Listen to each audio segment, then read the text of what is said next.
अभी हमने आपने अपने प्रीवियस लेक्चर में मार्केटिंग मैनेजमेंट फिलॉसफी में प्रोडक्ट फिलॉसफी प्रोडक्शन फिलॉसफी, देखिए ध्यान रखिएगा फिलॉसफी वर्ड आपको एग्जामिनेशन में नहीं लिखना है, वो कंसेप्ट का ही एक पार्ट है, यानी सिनोनिम्स है। तो जहाँ कंसेप्ट है वहाँ फिलॉसफी जोड़ दीजिएगा। अगर हम आपने कल देखा होगा, अगर प्रोडक्शन कंसेप्ट और ये प्रोडक्ट कंसेप्ट और या तो इसको फिलॉसफी में भी अगर लेते हैं तो दोनों का लगभग एक ही मीनिंग है, इसलिए ध्यान रखिएगा। इसको सेलिंग कंसेप्ट भी बोल सकते हैं और सेलिंग आपका फिलॉसफी, लेकिन जो आपके सिलेबस में दिया हुआ है वो marketing management philosophy in case of production, product selling, societal and आपका एक्सचेंज। ठीक है, तो आज हम थर्ड बात कर रहे हैं सेलिंग कंसेप्ट और फिलॉसफी।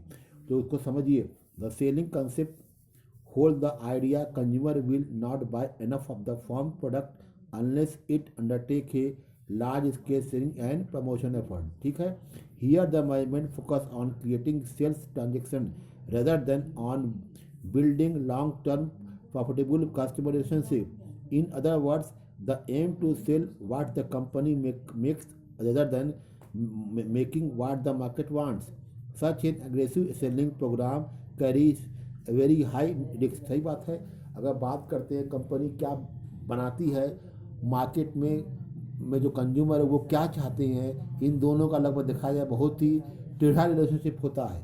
ठीक है, यानी जो आपका सेलिंग का जो प्रोग्राम है वो बहुत ही रिस्की होता है। ये भी कोई भी गारंटी नहीं है कि कंपनी या फर्म भी कोई कितना अच्छा गुड्स बनाए उसको कंज्यूमर एक्सेप्ट करे या कि ना करे। आगे बढ़ते हैं।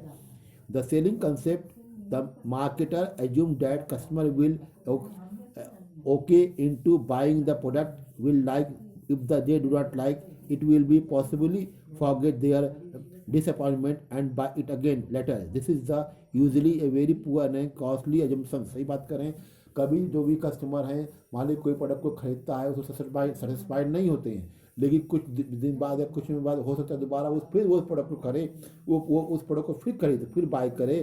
तो लेकिन क्या है, लेकिन उनके लिए एक देखा जाए ये बहुत ही पुअर और कॉस्टली एजप्शन होता है। एक ही प्रोडक्ट को जो कस्टमर बार बार रिफ्यूज़ कर रहा है लेकिन बार बार उसको खरीदता भी है, तो उसके लिए वो सिर्फ डिसअपॉइंटमेंट के सिवा कुछ भी नहीं है।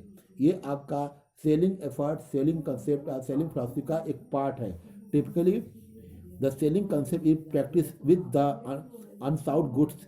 Unsold goods are that buyer do not normally think of the buying such a insurance और ब्लड डोनेशन। देखिए बात करते हैं कि जैसे बोलते हैं अनसाउंड गुड्स, उसमें क्या होता है कि बायर देखिए इसमें कोई खरीदा बेचा नहीं जा सकता। जैसे बात करते हैं पॉलिसी इंश्योरेंस की बात करते हैं या पॉलिसी की बात करते हैं या ब्लड डोनेशन की बात करते हैं, तो इसमें बाइंग और सेलिंग का कोई भी मैटर मतलब नहीं रखता है। दिस इंडस्ट्री मस्ट गुड और tracking down prospect and selling them on product benefit. देखिए इस टाइप की जो इंडस्ट्री होती फर्म होती हैं वो अपने प्रॉस्पेक्टस के और सेलिंग के थ्रू जो है एक प्रोडक्ट बेनिफिट उठाना चाहती हैं। The selling concept also develop at the same time and the product concept develop and still predominate in many industry. अगर बात करते हैं सेलिंग कंसेप्ट की तो ये आपका जो एक ही टाइम में ये देखा जाए ये आपका से हो सकता है कि सेलिंग जो कभी बढ़ रही है कभी घट रही है, देखिए प्रोडक्ट कंसेप्ट में ये चीज़ अलाउ नहीं होता है। The great depression in America prove that producing enough goods और quality goods is no more problem, the problem is to sell those product. अगर बात करते हैं कि एक कभी अमेरिका में इस तरह की प्रॉब्लम क्रिएट हुई थी कि प्रोडक्शन का जो एक्सेस हो गया था, तो उनके सामने ये दिक्कत आ गई इसको किस तरह सेलिंग करें। गुड्स की क्वालिटी में कोई भी दिक्कत नहीं थी, लेकिन जो गुड्स का प्रोडक्शन था वो बहुत ज़्यादा हाई था। Producing quality products does not necessarily guarantee its sale। During this period, the vital role of the selling, advertisement, and other marketing function was recognized truly, and the selling concept come into। जिसमें बात करते हैं देखिए quality product का यहाँ पे कोई matter नहीं है।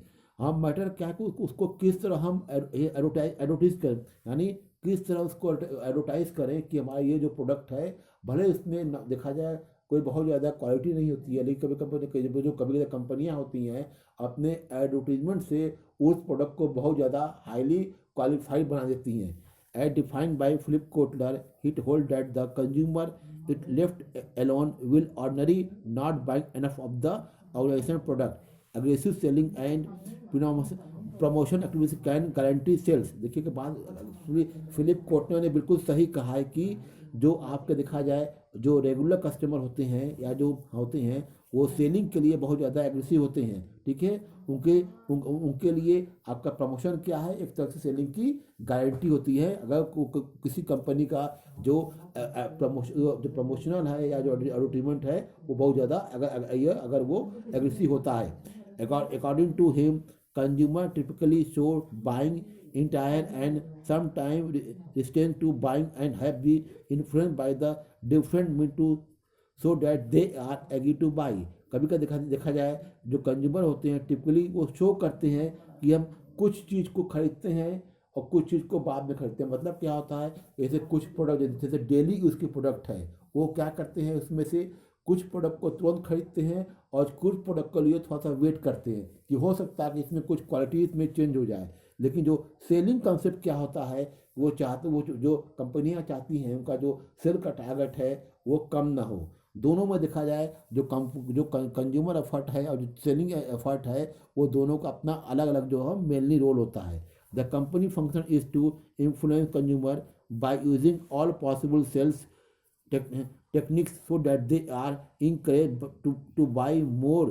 ठीक है, सही कह रहे हैं कि कंपनी का क्या एफर्ट होता है कि कस्टमर जो है एनी हाउ उनके जो प्रोडक्ट को वो कंज्यूम करें, यानी प्रोडक्ट को वो परचेज करें। इनका फोकस सिर्फ इतना ही होता है। लेकिन कंज्यूमर का फोकस क्या होता है कि ऐसा प्रोडक्ट खरीदें जो हमको देखा जाए वो एक ही, मान लीजिए बात करते हैं टूथपेस्ट की बात करते हैं। टूथपेस्ट जो आपका होता है 10 ग्राम का भी होता है, 50 ग्राम का भी होता है, 250 ग्राम का भी होता है। लेकिन हम कोशिश करते हैं कि 25 ग्राम का जो टूथपेस्ट लें वो कम से कम हमारी 1 महीना चले।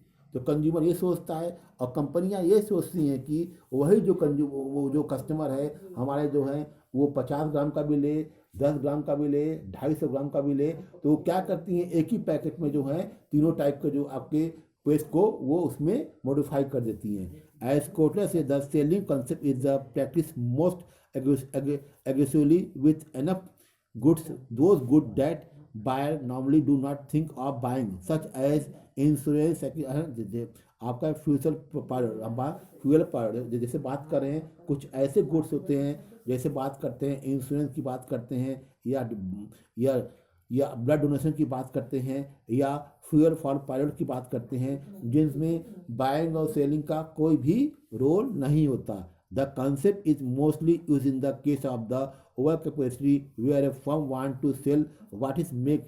अगर मान ली बात करते हैं, अगर ओवर कैपेसिटी हो गई, बहुत ज़्यादा प्रोडक्शन हो गया है, तो कंपनी के सामने ये भी क्वेश्चन हो जाता है कि इस सारे प्रोडक्ट को हम मार्केट में कैसे लॉन्च करें। जब मार्केट में लॉन्च कर देंगे तो उसकी सेलिंग कैसे करेंगे।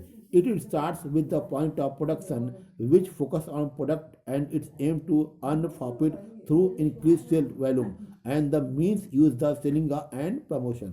ठीक है, वो जब सारे प्रोडक्ट मार्केट में लॉन्च हो जाते हैं तो कंपनी का एम होता है कि किस तरह अपने को सेलिंग को इंक्रीज करें और उनका जो प्रॉफिट है वो भी बहुत ज़्यादा अर्न हो। इसके लिए जो उनका प्रमोशन रोल होता है वो बहुत ही इम्पॉर्टेंट वहाँ यहाँ पे वो सीज करता है, यानी केस करता है। The concept the making in this true sense will does not gate A strategic position in concept. अगर बात कर देखिए, अगर सेलिंग कंसेप्ट की बात करते हैं तो ये बहुत ज़्यादा ड्रामेटिक और बहुत ज़्यादा मैजिक होता है। आप अक्सर देखी होंगी, आप मार्केट में सेल लगा है, 50% ऑफ है, 70% ऑफ है, बाई 1 गेट 1 फ्री होता है। तो इसका मेन ऑब्जेक्ट क्या होता है, कंपनियां जो है अपने प्रोडक्ट को एनी हाउ जो है वो अपने शॉप से निकालना चाहती हैं। ठीक है, this two study plan are use together and backed by making research, product development, improvement, pricing, dealer organization, cooperation and the physical distribution of goods themselves। सही कह रहे हैं। देखिए, अगर गुड्स को देखिए डेवलप कर दिए, मार्केट में लॉन्च कर दिए और उसकी प्राइस भी तय कर दिए, तो ये सारा क्या है, एक ऑर्गेनाइज प्लान की तरह कंपनियाँ काम करती हैं। और फिर physical disposal of the goods, यानी कुछ ऐसे गुड्स होते हैं जो जल्दी खराब हो जाते हैं, जैसे बात करते हैं अब स्यूट्स की बात करते हैं। फूड की बात करते हैं, इनको मार्केट में किस तरह सेल किया जाए, कंपनियां इसके लिए कुछ स्पेशल प्लान तय करती हैं। To be effective selling must be proceed by several marketing activities such a needs assessment, marketing research, product development, pricing and distribution. Selling में देखिए, सेलिंग को कंपनियां किस इफेक्ट बनाती है, उसके लिए आपका मार्केट डेवलपमेंट में कुछ प्लान वो तय करती है। प्लान क्या है आपका? Marketing research, product development and pricing and distribution. In this market does not, if the market does a good job of identifying consumer needs, developing appropriate product and pricing, distribution and promotion them effectively, this product will sell very easily। अगर मान लीजिए किसी भी product का सारी चीज features में है, क्वालिटी है, प्रमोशन भी उसका है, उसका अब देखा जाए हाँ और डिस्ट्रीब्यूट में सकता है, तो ऐसे गुड जो है मार्केट में आते ही जो है वो देखा जाए तुरंत ही वो मार्केट से गायब हो जाता है, यानी उसकी डिमांड जो है वो बहुत ज़्यादा हाई हो जाती है। Marketing based on hard selling carries high risk, since a consumer is not happy with the product will bad mouth in 11 acquaintances and it will be multiply the same rate by the though bad news travel fast. समझ सही करें कि अगर बात करते हैं कि highly risk है यानी हार्ड सेलिंग है, सेलिंग में दिक्कत आ रही है, तो और साथ में कंज्यूमर भी हैप्पी नहीं है उस प्रोडक्ट से, तो कंपनियां को यहाँ पे सेलिंग वाले में अनेकों प्रॉब्लम जो है उनको झेलना पड़ता है। One interesting point in mention here that the emphasis is given on marketing research, not on market research beside its application in this tangible goods business. This selling concept is also practiced in the non-profit area such a fundraisers, college admission, office and political party. देखिए अगर हम बात करते हैं selling efforts की, तो marketing research के साथ कुछ ऐसे एप्लीकेशन होते हैं, जैसे हम बात करते हैं टेंजिबल गुड्स की, जहाँ पे जो आपका सेलिंग कंसेप्ट होता है वो क्या होता है, एक तरह से देखा जाए वो नॉन प्रॉफिट होता है। जैसे बात करते हैं कॉलेज की एडमिशन की बात करते हैं, हम बात करते हैं ऑफिस की बात करते हैं, हम बात करते हैं पॉलिटिकल पार्टीज की बात करते हैं, इनका प्रॉफिट मेकिंग कोई भी ऑब्जेक्ट नहीं होता है। इनका ऑब्जेक्ट क्या होता है कि जैसे कॉलेज एडमिशन, कॉलेज चाहता है कि हमारे यहाँ एडमिशन कभी कोई दिक्कत ना आए, पॉलिटिकल पार्टी चाहती है कि उनकी पार्टी जो है हमेशा सत्ता में बनी रहे, तो यहाँ भी देखिए सेलिंग का कंसेप्ट जो है यहाँ पे दूसरा हो जाएगा। ठीक है, इसको अच्छे से हमने ब्रीफ कर दिया है। अगर आपको कोई भी दिक्कत आती है तो आप बताइएगा। आज अपने लेक्चर में सिर्फ हमें एक ही भेजा है, वो सेलिंग फिलॉसफी का कॉन्सेप्ट को। बाद में कोई भी दिक्कत आए, हाँ नेक्स्ट जो है तो हम कल करेंगे, क्योंकि ये थोड़ा सा ये बड़ा भी था लेक्चर था ये। ठीक है, ओके, अब क्लोज करें। Thank you.